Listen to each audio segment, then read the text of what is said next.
सत श्री अकाल, नमस्कार, आदाब। पंजाबी रेडियो और पंजाबी टीवी यूएसए देख और सुन रहे सभी साथियों का स्वागत है इस समय के विशेष programme beyond the headlines with Mandeep Puniya में।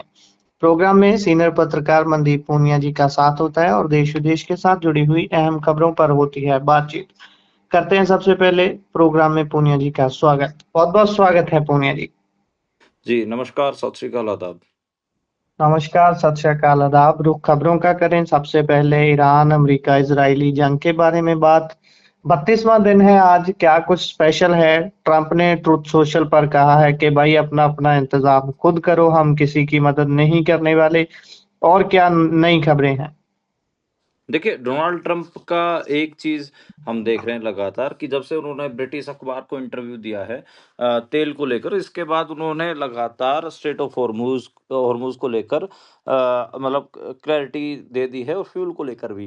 उन्होंने सोशल मीडिया पोस्ट में लिखा है कि ब्रिटेन जैसे मुल्क जो हैं वो हॉर्मूज़ स्ट्रेट से फ्यूल नहीं ले पा रहे हैं। उन्हें अमेरिका से तेल खरीदना चाहिए क्योंकि अमेरिका के पास इसकी कोई कमी नहीं है। तो इट मीन्स तेल जो कन्वेंशनल फ्यूल के ऊपर जो अमेरिका के कब्जे की बात थी वो दिख रही है। ब्रिटिश अखबार को ही उन्होंने इंटरव्यू दिया और अब ब्रिटेन को लेकर ही उन्होंने सोशल मीडिया पे पोस्ट लिख दिया। तो ख़ैर ये एक बात है कि तेल को लेकर काफ़ी दुनिया भर में बातें हो रही हैं क्योंकि हॉर्मुज़ स्ट्रेट से तकरीबन दुनिया भर का 25% जो क्रूड ऑयल है वो गुज़रता है, तो उसको लेकर ये बात हो रही है। ख़ैर, अमेरिका ने ईरान में हथियार डिपो के ऊपर एयर स्ट्राइक्स की हैं, वो विजुअल्स भी काफ़ी वायरल हैं। फ्रांस पर नाराज़ हैं ट्रंप जो हैं वो फ्रांस को लेकर नाराज़ दिख रहे हैं। उन्होंने कहा कि अमेरिका याद रखेगा। अमेरिका के जो डिफेंस मिनिस्टर हैं वो रूस, चीन, ईरान के ऊपर कह रहे हैं कि पीट हेगसेथ हैं वो कह रहे हैं कि रूस और चीन ज़रूरत पड़ने पर ईरान की मदद कर रहे हैं और अमेरिका उनका सामना कर रहा है। तो ये कुछ चीज़ें हैं। बाकी आज सही कह रहे हो कि 32वां दिन है, 32वें दिन मतलब एक तरफ बातचीत की खबरें भी हैं। मतलब बातचीत की खबरें इस हिसाब से कि डोनाल्ड ट्रंप ने दावा किया कि अमेरिका ईरान की संसद के स्पीकर मोहम्मद बाकिर कलिबाफ के साथ बातचीत कर रहा है। हालाँकि जो कलिबाफ है वो उन्होंने इस दावे को खारिज कर दिया। उन्होंने कहा कि अमेरिका अपनी इच्छाओं के अनुरूप खबर पेश कर रहा है और साथ ही ईरान को धमका भी रहा है। तो मतलब बातचीत के दावे भी हैं और दावों के बाद फिर मनाही भी हो जा रही है। 32वां दिन बड़ा मतलब कहें कि अप्रैल में ये युद्ध अब आगे बढ़ेगा क्योंकि ये फैलता ही जा रहा है, मतलब ऐसा दिख नहीं रहा। अमेरिकी जो राष्ट्रपति हैं, उनके बयान बहुत अलग-अलग किस्म के हैं। उनके ऊपर ना जाके अगर वास्तविक स्थिति देखें तो ग्राउंड पे ये युद्ध फैल रहा है और हाँ, डोनाल्ड ट्रंप बेसिकली यूरोपियन मुल्कों से नाराज़ दिख रहे हैं। स्पेन को लेकर कल हमने खबर दी थी कि स्पेन ने अपना एयर ट्रैफ़िक बेसिकली और जो एयर बेस थे वो अमेरिका को देने से मना कर दिए थे। सेम फ्रांस के जो चांसलर हैं उसको लेकर उनकी जो बयानबाज़ी है वो आप सुन ही रहे होंगे और अब ब्रिटेन को लेकर भी आज बयान दे दिया है उन्होंने। तो यूरोपियन मुल्कों से जिस किस्म की उनको मदद की उम्मीद थी नेटो से, उस किस्म की उम्मीद ट्रंप को मिल नहीं रही है। उन्होंने नेटो को आपको पता ही है कि कागज़ी शेर भी बताया है और ख़ैर अमेरिका में भी बहुत सारी आवाज़ें अलग-अलग किस्म की सुनाई दे रही हैं इस युद्ध को लेकर। तो इस युद्ध को लेकर अभी दुनिया भर में चर्चा ज़रूर है, लेकिन किसी को अंदाज़ नहीं है कि ये युद्ध ख़त्म कहाँ होगा, क्या होगा। लेकिन हाँ, ट्रंप ने खुद अपने मुँह से एक क्लैरिटी ज़रूर दे दी है कि ये युद्ध ट्रंप ने कन्वेंशनल फ्यूल के ऊपर कब्ज़ा करने के लिए शुरू किया है। जी।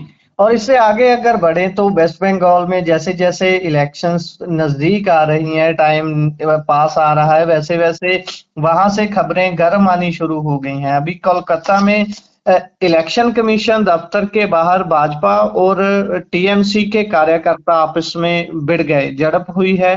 ममता बनर्जी भाजपा के ऊपर इल्जाम लगा रही हैं। सारी बात क्या चल रही है अभी? जो ममता बोल रही थी कि उनके जो बहुत बड़ी एक लिस्ट थी, जो वोटर्स को हटा दिया गया था सूची से, उस पर कुछ होगा या फिर ऐसे ही इलेक्शन होने वाली है? देखिए तृणमूल कांग्रेस के जो वर्कर्स थे वो ममता बनर्जी की पार्टी के वर्कर्स बेसिकली कोलकाता में चुनाव आयोग के ऑफिस में के बाहर प्रदर्शन कर रहे थे। उसी दौरान बीजेपी के गुंडे आए और बीजेपी के कार्यकर्ताओं ने ममता बनर्जी के कार्यकर्ताओं के ऊपर हमला किया। हालाँकि वहाँ पर ममता बनर्जी की पार्टी काफ़ी मजबूत है, तो वो एक तरफ़ा हमला तो नहीं कहेंगे, झड़प हुई और झड़प में मतलब ममता बनर्जी के कार्यकर्ताओं ने भी बीजेपी के कार्यकर्ताओं की खूब कुटाई की है। तो वो झड़प देखने को मिली, झड़प के बाद शांति भी हो गई क्योंकि वहाँ पर फ़ोर्स मौजूद थी, मीडिया मौजूद थी। अब यही है कि तृणमूल कांग्रेस ने आज इसलिए प्रदर्शन किया था, ममता बनर्जी की पार्टी ने इसलिए प्रदर्शन किया था क्योंकि उनका आरोप है कि तृणमूल कांग्रेस के वोटर्स को काटा जा रहा है।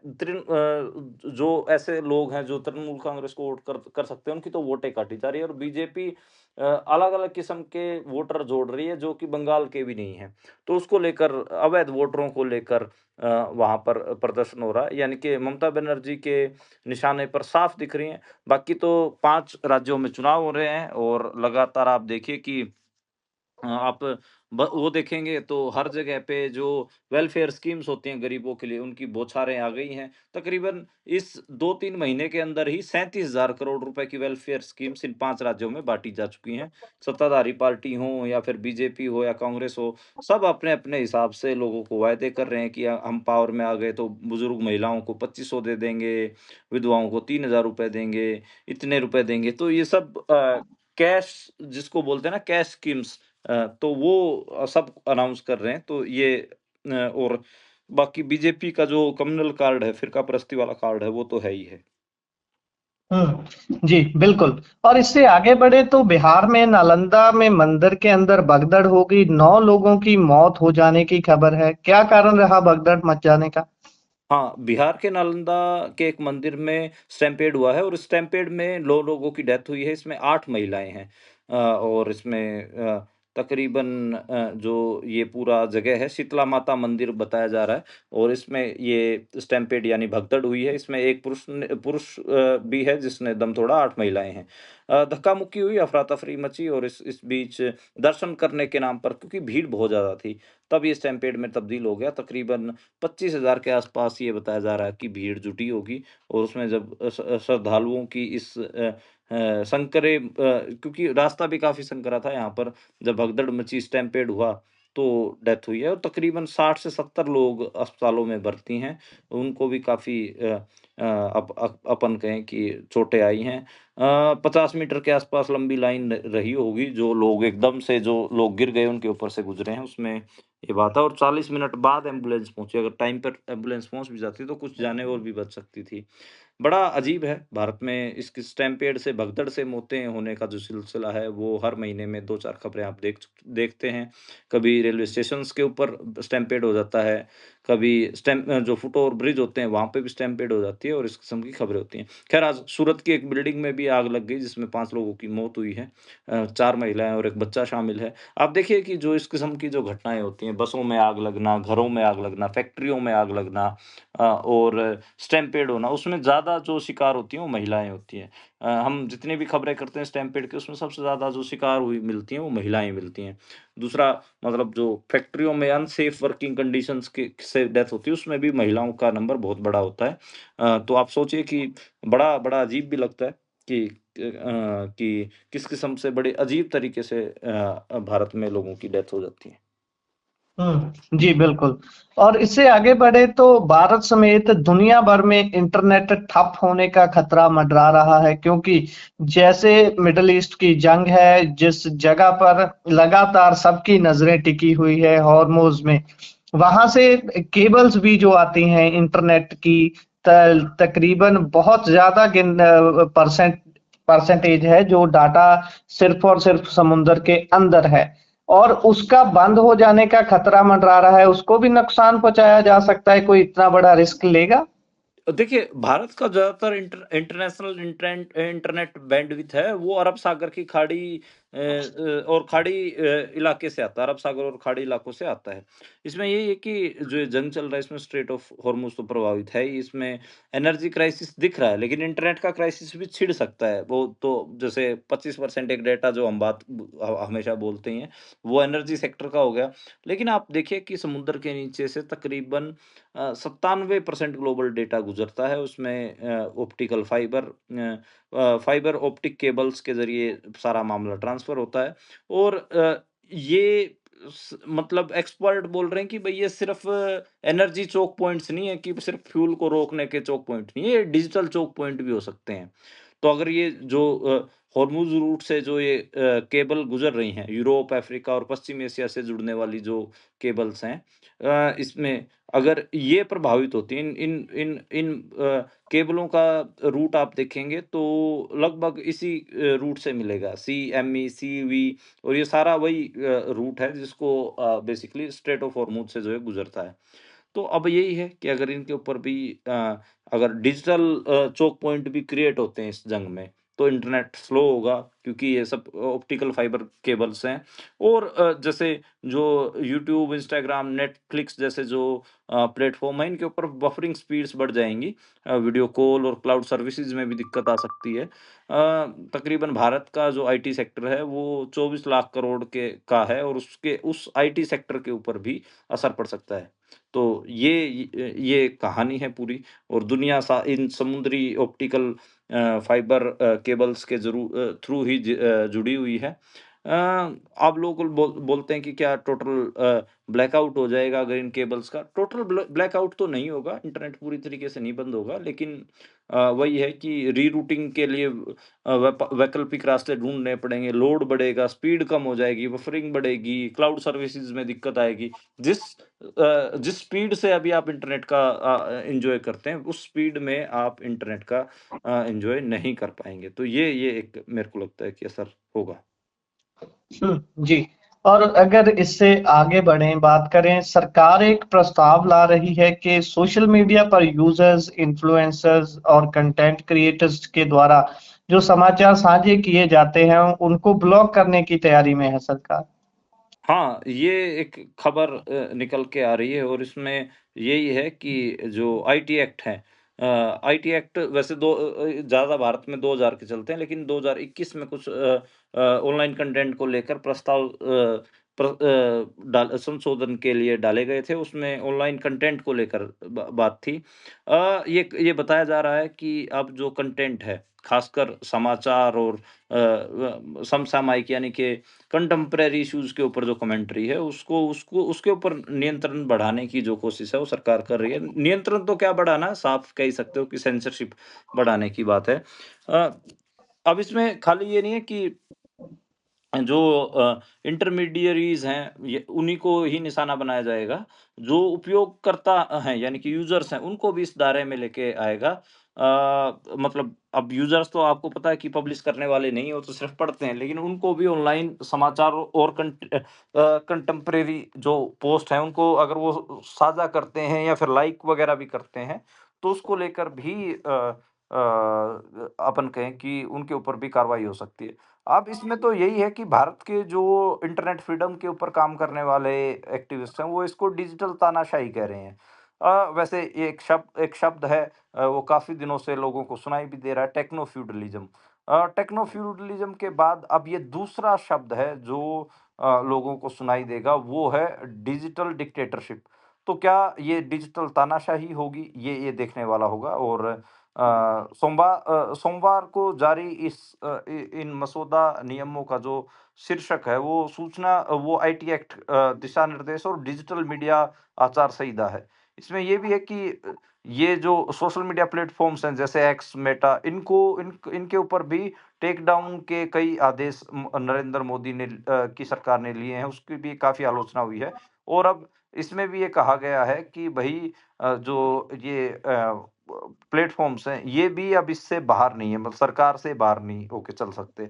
तो कई ऐसी चीज़ें हैं जो इशारा करते हैं कि शायद डिजिटल डिक्टेटरशिप की तरफ हम बढ़ें और जो ऑनलाइन कंटेंट है उसके ऊपर सरकार का पहरा हो।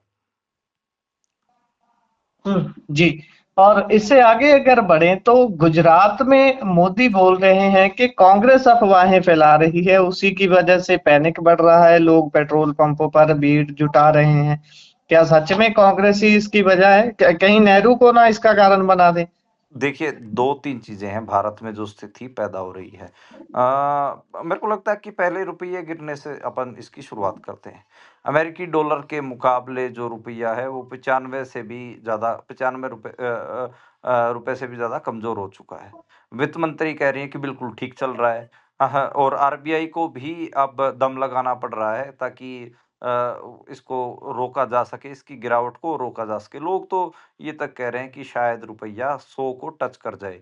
वो तो ख़ैर इसमें यही है कि जो विदेशी पोर्टफ़ोलियो निवेशक हैं, एफपीआई हैं, उनकी जी, मार्च में जो हिस्टोरिकल बिकवाली हुई है, उसके कारण पश्चिम एशिया में और दुनिया भर में अनिश्चितता बढ़ी है। जी, और शेयर बाज़ार का भी आप हाल देखिए, तकरीबन सवा लाख करोड़ रुपए जो एफपीआई है, उनसे निकाले गए हैं, भारतीय शेयर बाज़ार से निकाले गए हैं, तो उसका एक हलचल तो दिख रही है। जो बाज़ार है भारत का वो टूट ही रहा है। रुपये के गिरने को लेकर रवीश कुमार ने भी, मैं देख रहा था, पत्रकार रवीश हैं, उन्होंने एक तंज़ लिखा है। उन्होंने रुपए का खत लिखा है भारत के नाम, मुझे डॉलर के नहीं, चुनाव आयोग के मुकाबले देखो। मैं वो भी पढ़ के सुनाना चाहूँगा। प्रिय भारत, मैं रुपया हूँ, मैं ठीक हूँ, थोड़ी हरारत सी हो जाती है, बुखार तो चढ़ता जा रहा है लेकिन कमज़ोरी नहीं है। 1 डॉलर जब भी सामने आता है, मेरी कँपकँपी बढ़ जाती है और कोई ख़ास बात नहीं है। मैंने डोलो ले लिया है, डोलो लेने के बाद डॉलर के सामने थोड़ा तन जाता हूँ, डोलो का असर कम होता है, थोड़ा लचक जाता हूँ। कभी नहीं सोचा था कि 1 डॉलर के सामने मेरा मोल 95 तक चला जाएगा। मैं कमज़ोर कहा जाऊँगा। मेरी कमज़ोरी के नाम पर एक मज़बूत सरकार आई, जो हर दिन मज़बूत होती चली गई और मैं कमज़ोर होता चला गया। तब तो मैं 1 डॉलर के सामने ₹62 था, आज 95 हो गया हूँ। मेरी कमज़ोरी की आप चिंता मत कीजिए, मैं रुपया हूँ, इसमें मेरा दोष नहीं है। दोष आप लोगों का है, आप डॉलर कमा नहीं सके, आप डॉलर बचा नहीं सके, आप डॉलर फँसा नहीं सके। जितना डॉलर आता है, उतना बाहर चला जाता है, डॉलर को जाने से नहीं रोक पाने वाली सरकार के कारण मैं कमज़ोर हो जाता हूँ। विदेशी निवेशक अपना पैसा लेकर गए हैं, आपका नहीं लेकर गए। जब भी अपना पैसा पैसा लेकर जाते हैं, मुझे कमज़ोर कर जाते हैं और मेरी कमज़ोरी की आप चिंता ना करें, मेरी कमज़ोरी दूर करने के नाम पर मज़बूत होने वाली सरकार की चिंता करें। तो पूरा उन्होंने बात लिखा है और उसमें वित्त मंत्री के ऊपर भी उन्होंने तंज कसा है। पीएम नरेंद्र मोदी के ऊपर भी नोटबंदी को लेकर कहा है उन्होंने। ये सरकार इतनी मजबूत हो गई कि 2016 में मुझे रातों रात बंद कर दिया गया, नोटबंदी हो गई, मुझे डॉलर से डर नहीं लगता है। मुझे 8 पीएम से डर लगता है। कब 8 बजते ही प्रधानमंत्री मुझे बंद कर दें। नोटबंदी के समय सपना दिखाया कि बिस्तरों में, दीवारों में जो काला धन गड़ा है, बाहर आ जाएगा। आया तो नहीं, मैं जब नोटबंदी के बाद बाहर आया, तो खोया-खोया सा रहने लगा। सारे चंदे एक ही दिशा में जा रहे थे, मैं सहमा-सहमा देखता रहा और डॉलर के सामने कभी लजाते हुए 92 होता रहा, तो कभी शर्माते हुए 95 होता रहा। वित्त मंत्री मेरी डॉक्टर हैं, रिज़र्व बैंक के गवर्नर मेरे कार्डियो डॉक्टर हैं। जैसे ही मेरा कोलेस्ट्रॉल बढ़ता है, वो मार्केट में डॉलर को छोड़ देते हैं। ऐसा नहीं है कि मैं किसी काम का नहीं हूँ, इस कमज़ोरी में भी मैं वोटर के खाते में पहुँचकर रिज़ल्ट निकाल देता हूँ। तो उन्होंने तंज कसा है। इस चुनाव में भी मैं 30,000 करोड़ बँटने वाला हूँ, बस इतना ही बदला है, मुझे बाँटकर वोट मिल जाता है। आप मुझे हमेशा डॉलर के मुकाबले मत देखो, देखना है तो मुझे चुनाव आयोग के मुकाबले देखो, लाभार्थी योजना के मुकाबले देखो, वोटर के मुकाबले देखो, मैं नहीं। मुझे पाकर वोट देने वाले लोग कमज़ोर हुए हैं, मैं ठीक हूँ, अपनी चिंता करो, मेरी नहीं, तुम्हारा रुपया। तो काफ़ी हुँ, ये जो खत है, काफ़ी तंज कस रहा है। बाकी बात करें तो नरेंद्र मोदी तो गुजरात में कह रहे हैं कि कांग्रेस वाले अफ़वाह फैला रहे हैं, पेट्रोल पंपों पर भीड़ जुटाकर जो व्यवस्था है उसको बिगाड़ने की कोशिश कर रही है, लेकिन देश का सारा कुछ कंट्रोल में है। ख़ैर, क क्या क्या कंट्रोल में है वो तो आप देख ही लीजिए, पैसे रुपये की हालत देख लीजिए। गुजरात में श्रम संकट भी गहरा रहा है। पूरा क्योंकि देखिए गैस में दिक्कत आ रही है और भी कई ऐसे हैं चीज़ें हैं जिसके कारण जो इंडस्ट्रियल एरियाज़ हैं गुजरात के, वहाँ से जो मज़दूर हैं वो पलायन करके वापस अपने गाँव लौट रहे हैं और कोविड-19 जैसी ही स्थिति पैदा हो रही है। इस जंग की आँच इतनी है कि दूध, किराना, इलाज सब कुछ महँगा हो रहा है और रोज़मर्रा के सामान हैं, उनके दाम भी बढ़ने की तैयारी हो रही है। कमर्शियल एलपीजी की कमी से हज़ारों प्लास्टिक यूनिट्स बंद हो गई हैं। 50% के आसपास जो फूड यूनिट्स हैं, उनके ऊपर भी आपको असर दिखा है। तो बड़ा बड़ा अजीब समय है, ये कह सकते हैं और इसमें ख़ैर प्रधानमंत्री कुछ कह रहे हैं तो सोच के ही कह रहे होंगे, कह रहे हैं कि कांग्रेस अफ़वाह फैला रही है, लेकिन अफ़वाह कांग्रेस नहीं फैला रही, बल्कि मुझे लगता है कि स्थिति और भी गंभीर होएगी। जी, बिल्कुल, आने वाले दिनों में स्थिति और भी गंभीर होगी, इसकी लगातार इसके अंदेशे लगाए जा रहे हैं। आगे बढ़ें तो टोल की कीमतें और बढ़ गई हैं। हाँ, पंजाब में अब टोल दोबारा बढ़ा दिया गया है। पंजाब का सबसे महँगा जो टोल प्लाज़ा है वो लाडोवाल टोल प्लाज़ा है, वहाँ पर भी रेट बढ़ाए गए हैं। एनएचएआई ने लाडोवाल टोल प्लाज़े के नए रेट लिस्ट जारी कर दी है। ₹5 के आसपास जो टोल है वो बढ़ाया गया है और 1 अप्रैल से टोल प्लाज़ा पर कैश लेन-देन पूरी तरह बंद हो जाएगा। पंजाब में जितने भी टोल हैं उनमें 3 से 5% की टोल टैक्स की बढ़ोतरी की है और नया टोल टैक्स है वो अब 1 अप्रैल से लागू होगा। लाडोवाल टोल है उसपे ₹225 अब गाड़ियों वालों को देने होंगे, जो कार होती हैं छोटी, कार, जीप उनको ₹225 देने होंगे, जो कि काफ़ी महँगा टोल प्लाज़ा माना जाता है। ₹225 वही वैसे दुखते भी हैं इतना इतना इतना बड़ा इतना महँगा टोल प्लाज़ा। कई तो बार इतना पेट्रोल नहीं लगता, इतना पेट्रोल नहीं कई बार लगता जितने का वो टोल लग जाता है। बिल्कुल, तो सालाना पास के ऊपर भी ₹75 की बढ़ोतरी हुई है और इसके अलावा मतलब जो सड़कों के ऊपर ट्रैवल करना भारत में महँगा ही होता जा रहा है। बिल्कुल। ये वैसे तो ये आम तौर पर अगर इसको देखा जाए तो ये घूमने-फिरने की आज़ादी पर भी तो एक टैक्स ही है ना? मतलब पहले आप गाड़ी पर टैक्स देते हैं, उसके बाद ऐसे छोटे-छोटे टैक्स, फिर आपको अगर एक बार भी क्रॉस करना है तब भी टैक्स दो। क्या इसके इसके साथ में अल्टरनेटिव नहीं होना चाहिए जैसे अमेरिका जैसे देशों में होता है और देशों में कि अगर आपको कहीं जल्दी पहुँचना है तब आप उस रूट को लो, पैसे दो, यूज़ कर लो। अगर नहीं करना तो आप आराम से भी जा सकते हैं किसी और रोड से। बिल्कुल, यहाँ थोड़ा-सा रोड नेटवर्क्स को लेकर अभी भारत में स्थिति स्पष्ट नहीं है। रोड सेफ्टी को लेकर भी और भी कई ऐसी चीज़ें हैं। जी, जी। और इससे आगे बढ़े तो पंजाब के विधायक लालपुरा जो कि उनको 4 साल की शायद सज़ा हुई थी और उसके बाद समझौता हो गया। समझौता होने के बाद सारी प्रतिक्रिया जो भी थी वो पूरी कर ली गई और जेल से बरी हो गए हैं वो। हाँ, ये जो खबर है ये आज आई है और इसमें हाई कोर्ट से बरी होने की बात हुई है। आम आदमी पार्टी के एमएलए हैं मनजिंदर सिंह लालपुरा। इसको लेकर देखिए यही है कि आज 13 साल Punjab and Haryana high court ने कुछ कमेंट किए हैं। उन्होंने कहा है कि एक तो मामला 13 साल पुराना है और उसमें ये भी कहा कि जो मारपीट और एससी एसटी एक्ट मामले में तरण कोर्ट ने जो 4 साल की सज़ा सुनाई उसको हाई कोर्ट ने रद्द किया और ये भी कहा कि भई इस मामले में पहले समझौता हो चुका था, उसके बाद में ये स्थिति हुई है। तो जब ये समझौता हो चुका था तो फिर इस और जो दोनों पक्ष हैं वो विवाद को सुलझाने पर सहमत है तो फिर ऐसे में सज़ा को बरकरार रखने का कोई औचित्य नहीं रहता। तो ख़ैर अब यही है हाई कोर्ट की 4 अहम बातें तो यही हैं कि मामला मुख्य रूप से निजी विवाद का था। पिटीशनकर्ताओं का कोई भी पुराना आपराधिक रिकॉर्ड नहीं है। घटना लगभग 13 साल पुरानी है। समझौते के बाद दोनों पक्षों के बीच कोई किसी भी किस्म की घटना नहीं हुई है। तो ख़ैर ये मामला है, ये उस टाइम पे टैक्सी ड्राइवर होते थे मनजिंदर लालपुरा जब ये घटना हुई थी और वो अपनी मासी की बेटी जो पीड़िता थी, वो उनको लेकर अपनी मासी के बेटे की शादी में गई थी। उसी टाइम पे ये घटना हुआ था। उसमें मनजिंदर सिंह लालपुरा के ऊपर गलत हरकतें करने का और जाति सूचक शब्द कहने का आरोप लगा था और पुलिस कर्मचारियों ने भी उनके परिवार के साथ मारपीट की थी। सभी ने मिलकर उनके साथ जो मारपीट की थी वो विज़ुअल आपने देखे होंगे। ख़ैर अब जी। लालपुरा और उनके साथियों को छोड़ दिया जाएगा। जी, बिल्कुल, वैसे बिल्कुल ये एक भी एक एक पॉलिटिकल खबर और भी है। जो जी। पंजाब में वो खेड़ी वाले बाबा हैं, उन्होंने अमृतपाल सिंह की पार्टी है, वो जॉइन कर ली है। तो ख़ैर अब वही है कि लगातार वैसे ये भी एक त्रासदी की बात ही थी कि खेड़ी वाले बाबा को लोग सुनते रहे, उनके इंटरव्यू सुनते रहे, खूब उन्होंने गप और कई सारी चीज़ें लोग को सुनाते रहते, कुछ भी बात बोलते रहते थे, लोग उसके ऊपर हा, हा, ही, हू करते रहते थे। अब वो सियासत में भी आएँगे, तो सियासत में भी उनकी एंट्री हो गई है। सोशल मीडिया के बहुत सारे फायदे और नुकसान हैं, उनमें से एक ये भी है कि सोशल मीडिया किसी को भी ऊपर ले जाता है, फिर उसकी ब्रांड वैल्यू बन जाती है। ब्रांड वैल्यू जब किसी की होती है तो उसको हर तरीके से कैश करने के तरीके होते हैं, वही शायद किया जा रहा है। खैर, प्रोग्राम का समय यहाँ समाप्त होता है। आप जुड़े जानकारियां साझा की, बहुत बहुत धन्यवाद। धन्यवाद गुरप्रीत।